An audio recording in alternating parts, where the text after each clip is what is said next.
नमस्कार, स्वागत है आप सभी का आज के एक और पेपर सॉल्यूशन वीडियो में। आज हम करने वाले हैं एसएससी जीडी 2025 का 6 फरवरी सेकंड शिफ्ट का पेपर करने वाले हैं।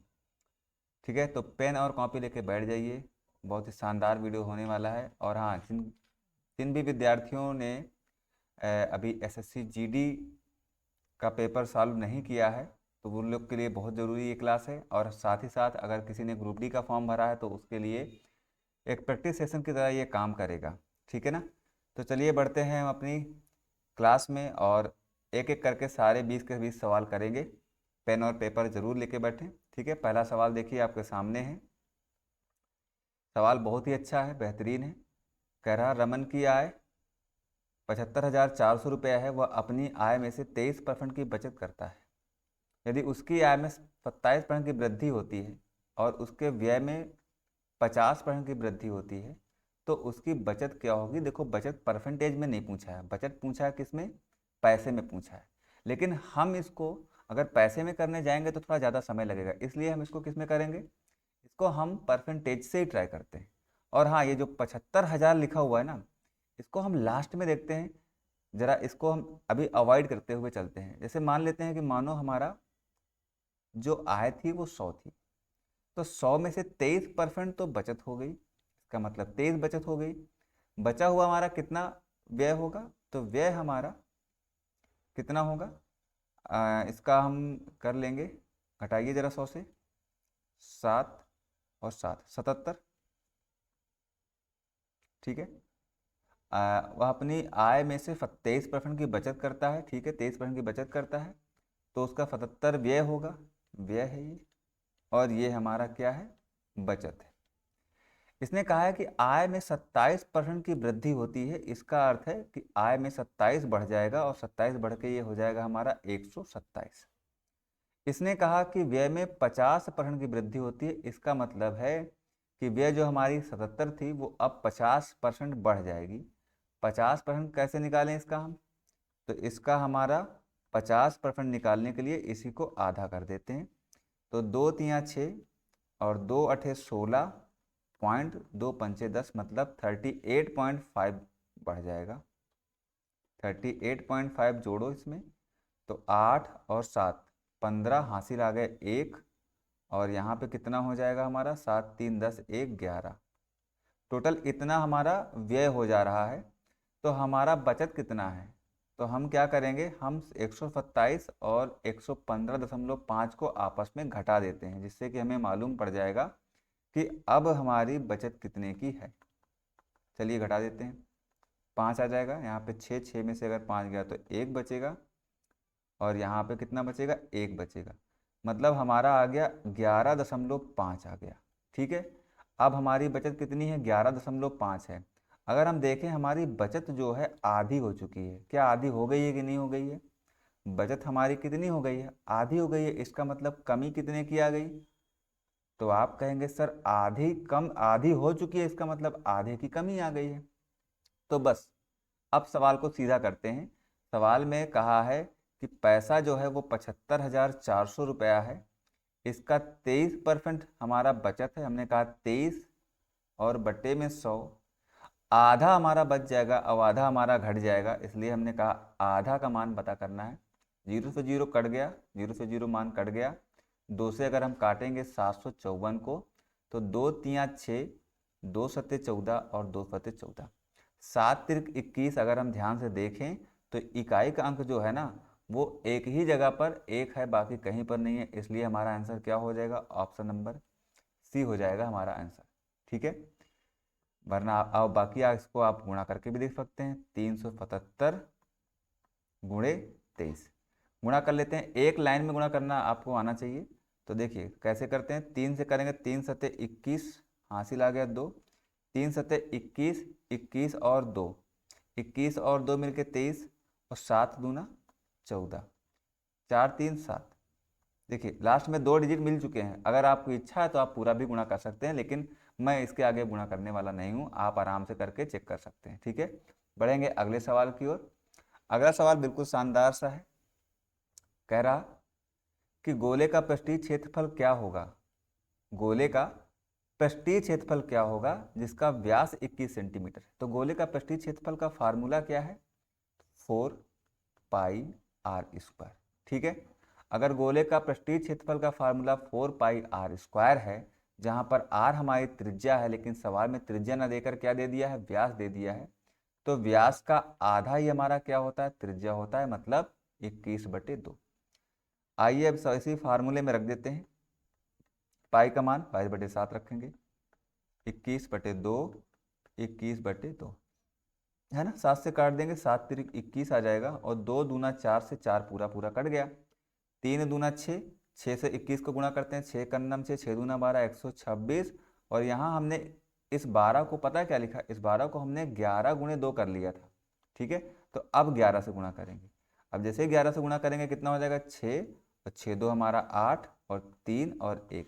11 से गुणा करने की जो शानदार ट्रिक है वो हमने यहाँ लगा दी है। अगर आपको नहीं पता है तो आप भी इसी चैनल से जुड़े रहिए और आपको भी सीखने को मिल जाएगा। ठीक है ना, बढ़ते हैं अगले सवाल की ओर।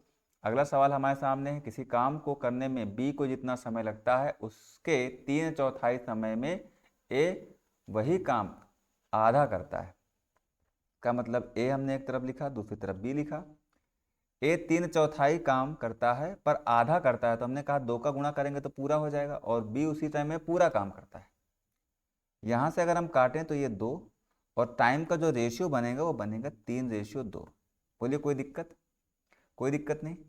अगर टाइम का रेशियो हमारे पास है और हमें क्षमता का रेशियो चाहिए, तो हम क्या करेंगे, इसका उल्टा कर देंगे, जो कि हो जाएगा 2/3 हो जाएगा। अब देखिए सवाल में क्या कहा है, सवाल में कहा है यदि दोनों मिलकर काम को 66 दिन में पूरा करते हैं तो बी को अकेले काम पूरा करने में कितना समय लगेगा। हमने कहा दोनों मिलकर अगर 66 दिन में करते हैं तो दोनों मिला के क्षमता कितनी होगी, तो आपको यहाँ दिख रहा है 2 और 3 मिलकर क्षमता कितनी हो गई, 5 यूनिट क्षमता हो गई। और 66 दिनों में करते हैं, गुणा करेंगे तो टोटल काम आ जाएगा। और इस काम को किससे करवाना है, इस काम को बी से करवाना है, तो बी की क्षमता से भाग दे देंगे। बी की क्षमता कितनी, 3 है, 3 से भाग दे देंगे तो कितना आ जाएगा, 22 आ जाएगा। अब 5 गुणे 22 करिएगा तो कितना आ जाएगा, 110 आ जाएगा। और इस तरीके से हमारा ऑप्शन नंबर ए बिल्कुल करेक्ट हो जाएगा। तो चलिए बढ़ते हैं अगले सवाल की ओर। अगला सवाल हमारा बॉड मास का बिल्कुल लल्लू सवाल, आसान सवाल। 5 दूना 10, 2 -8 और प्लस में आगे 16 है। देखिए 16 में से 8 जाएंगे तो 8 बचेगा, और 8 2 मिलके 10 हो जाएगा। ऑप्शन नंबर डी बिल्कुल करेक्ट होगा। बढ़ेंगे अगले सवाल की ओर, एकदम शानदार तृतीय अनुपाती पूछ रहा, 36/42 बराबर 42/x। 6 से काटे, 6 छंग 36, 6 सते 42। अब 6 से इधर भी कट जाएगा, 6 सते 42, तो 7 और 7, 7 सता 49। सवाल का हमारा आंसर हो जाएगा 49। ऑप्शन नंबर सी बिल्कुल करेक्ट हो जाएगा। तो चलिए बढ़ते, एक खाद्य पदार्थ पर 30%, 20% की 2 क्रमक छूट देने के बाद 840 रुपया का भुगतान किया, तो पदार्थ का बिल राशि ज्ञात करो, मतलब एमआरपी निकालने को सवाल कह रहा है। कैसे निकालेंगे, आपको हम किताब वाला तरीका बता देते हैं। 20-30% की छूट का मतलब है कि 100 का सामान 70, क्योंकि हमें एमआरपी चाहिए तो 70 नीचे 100 ऊपर।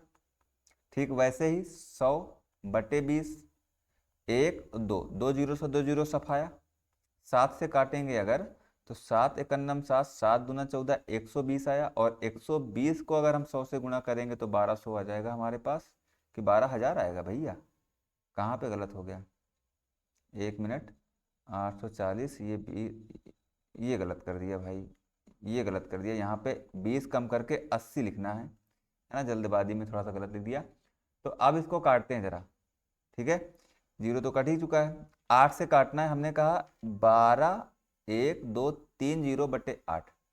8 से जब भी 1000 काटते हैं तो 125 आता है। अब गुणा कैसे करें, हमने इस 12 को समझ लिया कि ये 3 गुणे 4 है, और जब 125 को हम 4 से गुणा करते हैं तो 500 आता है, और फिर उसके बाद 3 का गुणा कर देंगे तो हमारे पास उत्तर आ जाएगा हमारा 1500। ऑप्शन नंबर बी बिल्कुल करेक्ट होगा। ठीक है, बी बिल्कुल करेक्ट होगा। अगला सवाल, अगला सवाल है ट्रेन का।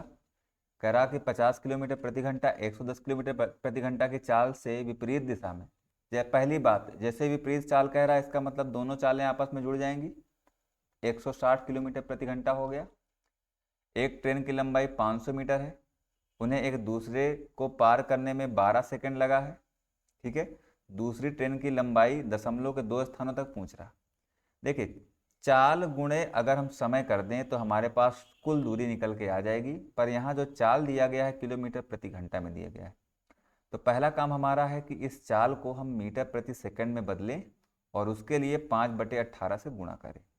साथ ही साथ समय का गुणा करते हैं 12 सेकंड से। 6 से काट दो तो 6 दूना 12 और 6 तिरिक 18, 5 दूना 10, तो हो गया 1600/3। और ये टोटल दूरी आ गई हमारे पास, ये हमारे पास टोटल दूरी आ गई, मतलब पहली ट्रेन प्लस दूसरी ट्रेन की दूरी। अगर इसमें से हम पहली ट्रेन को घटा दें, मतलब 500 घटा दें, तो कितना हो जाएगा? 5 तिया 15, 1600 में से 1500 घटाइएगा तो कितना आएगा? 100 आ जाएगा। और 100/3, 100/3 को जब हम हल करेंगे तो 33.33 इस सवाल का उत्तर ऑप्शन नंबर ए बिल्कुल करेक्ट हो जाएगा। ठीक है, बढ़ेंगे अगले सवाल की ओर। अगला सवाल बोर्ड मास का है, बिल्कुल शानदार आसान सा सवाल है। 19 में से 15 अगर हम जाएगा तो 4 बचेगा, 4 से 4 भी कट गया, और 3 का भाग 3 लगाओगे तो 1 आएगा, मतलब यहाँ से कोई मतलब नहीं, ये तो पूरा 1 हो गया। 27 तिया 81, ऑप्शन नंबर सी बिल्कुल करेक्ट होगा। ऑप्शन नंबर बी बिल्कुल, सॉरी कौन सा है? सी बिल्कुल करेक्ट होगा। बढ़ते हैं अगले सवाल की ओर। अगला सवाल है कि एक दुकानदार ने 500 में एक वस्तु खरीदी, 26% लाभ प्राप्त करना चाहता है, तो वस्तु का किस मूल्य पर बेचना चाहिए, मतलब विक्रय मूल्य क्या होगा? ऑप्शन नंबर बी बिल्कुल करेक्ट होगा। कैसे आएगा? सिंपल सा है, 500, 26% का प्रॉफिट मतलब 126 और बटे में 100, जीरो से जीरो काट देंगे तो 5 का गुणा करेंगे। तो कैसे 5 का गुणा करते हैं? संख्या को आधा करके जीरो लगा देंगे तो 5 का गुणा हो जाता है। ठीक है, ये सब टेक्निक सीखने के लिए आप चैनल को सब्सक्राइब कर लीजिए, अपने दोस्तों के साथ शेयर कर लीजिए, ताकि आप भी कम टाइम में अच्छे और सवालों को कर पाएँ। कितना भी कठिन से कठिन कैलकुलेशन हो, आप सेकेंडों में उड़ा पाएँ। अगला सवाल देखिए, 2 से काट देंगे उत्तर आ जाएगा। 2 एकम नम 2, 2 तिया 6, 2 अठे 16, 138। कहीं पर भी ऑप्शन में दिख रहा तो वही इस सवाल का उत्तर होगा। बढ़ेंगे अगले सवाल की ओर। अगला सवाल फिर से चाल समय दूरी का है। 75 किलोमीटर प्रति घंटा की चाल से चलने वाली एक ट्रेन है, समान दिशा में चल रही। 30 किलोमीटर प्रति घंटा की चाल से चलने वाली दूसरी ट्रेन को 108 सेकंड में पार करती है। एक ट्रेन की लंबाई दी गई है, दूसरे की बताना है। अभी पिछला सवाल भी एक इस तरीका का हम लोगों ने कर लिया है, पर वहां पर विपरीत दिशा में था, यहाँ समान दिशा में है। तो हम क्या करेंगे, समान दिशा में जब चलते हैं तो स्पीड घट जाती है। तो 75 और 30 घटाएंगे तो कितना आ जाएगा? 45 आ जाएगा। किलोमीटर प्रति घंटा में मीटर प्रति सेकंड में बदल देंगे 5/18 से गुणा करके, और उसके बाद अगर समय से गुणा करेंगे तो हमारे पास टोटल दूरी आ जाएगी। चलिए काट देते हैं 9 से, तो 9 दूना 18, 9 से काटेंगे तो 9 पचे 45, 2 से काट देंगे इसको तो आ जाएगा 54। ठीक है, 5 गुणे 5 25, 25 गुणे 500, सॉरी 54। गुणा कैसे करेंगे इसको हम समझ रहे हैं, 50 + 4, तो 25 पंचे 125 और जीरो, ये आ गया हमारा 50, और 25 चौके 100, तो टोटल हमारा आ गया 13500। सॉरी ज़्यादा जीरो लग गए, एक जीरो।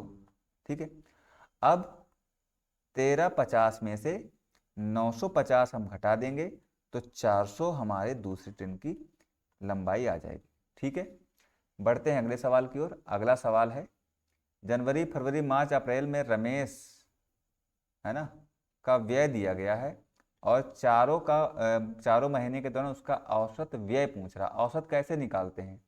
सबको जोड़कर और बटे जितने को जोड़ें उतने से भाग। तो सबसे पहले सबको जोड़ लेते हैं, और ये हमारा 33,500 जोड़ लीजिए। 2 2 2 करके 8, 5 2 7, 5 और 5 3 8 2 10, हासिल आ गए 1, हासिल आ गए 1। और यहाँ पे हो गया हमारा 5 3 8 2 10, 10 8 18, 18 1 19, हासिल आ गए 1। 3 3 6 4 10 10 1 11, भाग कर देंगे 4 से। 4 से काटिए तो 4 दूना 8, 4 3 12, 3 बार तो नहीं जाएगा, 2 बार जाएगा, 4 दूना 8 हो जाएगा। और 8 अगर हम घटा देंगे 11 से, 3 बचेगा, 3 और 39 हो जाएगा। तो 4 9 36, 29, ऑप्शन नंबर डी बिल्कुल करेक्ट हो जाएगा। ठीक है, जोड़ आप देख लीजिए एक बार, 2 2 4 2 6, सॉरी 6 होगा यहाँ 6 होगा ना, हम गुणा कर दिए, 2 दूना 4 दूना 8, जोड़ होगा, जोड़ कितना आएगा, 6 आएगा। चलिए बढ़ते हैं अगले सवाल की ओर। अगला सवाल फिर से बॉड मास का है। 9 में से अगर 5 जाएगा तो 4 बचेगा, तो ये 4 अंश में रहेगा, ये 4 हर में है, ये कट के आ गया केवल 11। 8 से अगर हम काटेंगे तो 8 1 8, 8 दूना 16 प्लस 12, जोड़ेंगे तो हो जाएगा 23। ठीक है, 9 से काटिए, 9 सत्ते 63, मतलब गुणा 7, 7 तिरिक 21, एक ही ऑप्शन में लिखा हुआ है, ऑप्शन नंबर ए, यही इसका उत्तर हो जाएगा। अगला सवाल देखते हैं मनोज के पास। देखिए ये सवाल तो भैया बहुत ही अच्छा सवाल है, लेकिन सबको परेशान किया है, लेकिन अभी जितने भी सेट हमने किया है उसमें सब में सवाल है, और इस सेट में भी 2 सवाल है, 2 क्वेश्चन है। आप सभी को इन दोनों सवालों का आंसर कमेंट बॉक्स में कमेंट करना है।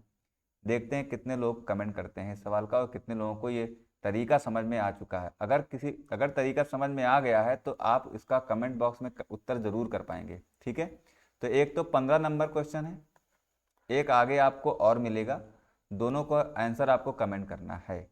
2 संख्याएं x और 4x है, इसका मध्यानुपाती दिया गया है, हमें x का मान बताना है। देखिए मध्यानुपाती निकालते कहते हैं पहले दोनों नंबर का गुणा और रूट ले लेना है। इसको हल करेंगे तो हमारे पास 2x आ जाएगा, और 2x का मान सवाल में दे दिया गया है 45, 69 और 76। 2 से काट देंगे तो x का मान आ जाएगा, 2 दूना 4, 2 दूना 4, 2 अठे 16, 2 चौके 8, 2 अठे 16 और 2 अठे 16, 22 84 88, 22 84 88, 88 दो जगह लिखा है, ध्यान से आंसर मार्क करते हैं, नहीं तो 28 84 88 कर देंगे, ऑप्शन नंबर भी बिल्कुल करेक्ट होगा। चलिए अगला सवाल है साधारण ब्याज का। 9 पचे 45, 45% ब्याज मिला है, 378 रुपया के बराबर है। हमें 100% का मान बताना है। 378 बटे 45 इंटू 100। 9 से काटेंगे तो 9 पचे 45, 9 से काटिए 9 चौक 36, 9 दूना 18, 5 से काटिएगा 100 को तो 20 आ जाएगा, 82 दूना 84 होता है, तो 840 सवाल का उत्तर हो जाएगा, ऑप्शन नंबर डी बिल्कुल करेक्ट होगा। बढ़ते हैं अगले सवाल। ये भी हाँ, अभी 15 नंबर सवाल दिया था, ये 18 नंबर क्वेश्चन भी आपके लिए है। पिछले वीडियो में हमने इस सवाल को बहुत इत्मीनान से, बहुत अच्छे तरीके से डिस्कस किया हुआ, तो आप लोग इसका कमेंट बॉक्स में उत्तर जरूर देंगे अगर आपको ये तरीका समझ में आ गया, क्योंकि आने वाले एग्जाम्स में भी इस तरीके के सवाल पूछे जा सकते हैं। तो अगर आपको ये चीज़ समझ में आ जाएंगी और ये तरीका आप सीख लेंगे तो आप इस सवाल को 30 सेकंड से कम में भी कर सकते हैं। ठीक है, तो ये 2 सवाल आपके लिए है, आप इसका कमेंट बॉक्स में उत्तर जरूर देंगे, ऐसी मुझे उम्मीद है। आ जाते हैं अगले सवाल में। कह रहा महेश, राम और अनवर का औसत दिया गया है, मतलब 3 लोग का औसत दे दिया गया है 46। शुरुआती राम और महेश और राम का दिया है, मतलब स्टार्टिंग के 2 लोगों का औसत दे दिया गया 39, और फिर लास्ट के राम और अनवर का, मतलब टोटल 4 लोग का इधर से बन रहा है, पर 3 लोग हैं, 3 लोग हैं और 4 लोग का इधर गिनने पर हो रहा है। इसका मतलब एक व्यक्ति है जो दोनों में काउंट कर रहे हैं, और यहाँ पे 49 है। कैसे करते हैं, मुख्य औसत से, जो तीनों का औसत है, टोटल औसत है, उससे देखते हैं कितना कम है। तो ये कितना कम है, 7 कम है, कितने लोगों में, 2 लोगों में, तो 7 दूना 14, टोटल -14 की कमी यहाँ है। 46 से ये 49 हुआ है, तो 3 बढ़ा हुआ है, और 2 लोगों में बढ़ा हुआ है, तो 3 दूना 6 प्लस का 6 आ गया, और दोनों को जोड़ेंगे तो कितना आ जाएगा, -4 और 4 8, -8 आ जाएगा। ध्यान से देखिएगा, अगर जब एक व्यक्ति ओवरलैप कर रहा हो, दोनों में काउंट किया जा रहा हो, तब इस चिन्ह को बदलते नहीं हैं। 46 लिखा है टोटल औसत, उसी में से घटा देंगे 8, तो हमारे पास आंसर आ जाएगा 38, ऑप्शन नंबर डी बिल्कुल करेक्ट हो जाएगा। अब है हमारे इस आज की क्लास का आखिरी सवाल, बहुत ही आसान। एलसीएम एचसीएफ दिया गया है, एक संख्या दिया गया, दूसरी संख्या ज्ञात करनी है। कैसे लगाते हैं, तो एलसीएम गुणे एचसीएफ बराबर होता है हमारा पहली संख्या गुणित दूसरी संख्या। ठीक है, तो एलसीएम कितना दिया गया है 4158, गुण एचसीएफ कितना दिया गया है 54 दिया गया है, बटे एक संख्या दी गई है 378। ठीक है, इसी को हल कर देते हैं और उत्तर हमारे पास आ जाएगा। पहले काट देते हैं, कितने से, क्या 3 से काट दे क्या, 7, बिल्कुल 3 से कट जाएगा। 3 से काटते, 3 एक नम 3, 3 दूना 6 और 3 छंग 18। 3 से ये भी कट जाएगा, 3 एक नम 3, 8 3 24। क्या अभी 6 से कट जाएगा, तो बिल्कुल कट जाएगा 6 से। 6 3 18, 6 दूना 12, 6 कन्नम 6। 3 से कट जाएगा, ये 7 बार में 7 से कट गया। अब 7 से भाग करिए इसको, 7 पचे 35, 7 छंग 22, 6 बार तो जाएगा नहीं, 7 पचे 35, 5 जाएगा। और 5 से सिर्फ एक ही उत्तर शुरू है, ऑप्शन नंबर बी, यही इसका उत्तर हो जाएगा। ठीक है, बाकी आप काट के देख लीजिएगा, उत्तर 594 से ज़्यादा नहीं आ सकता है। और अगर मान लो आ भी रहा है, कोई ऑप्शन नहीं है 5 के बाद 94 नहीं आ रहा है, तो हम 94 इसी को लगाएंगे, क्योंकि और कोई ऑप्शन 5 से शुरू नहीं है। ठीक है, आशा है आपको वीडियो बहुत अच्छा लगा होगा। अगर वीडियो अच्छा लगा हो तो आप चैनल को लाइक जरूर करिए, वीडियो को लाइक जरूर करिएगा और चैनल को सब्सक्राइब करिएगा, अपने दोस्तों के साथ जरूर शेयर करिएगा। चलिए, तब तक अपना ध्यान रखिए, पढ़ते रहिए। जय हिंद, जय भारत।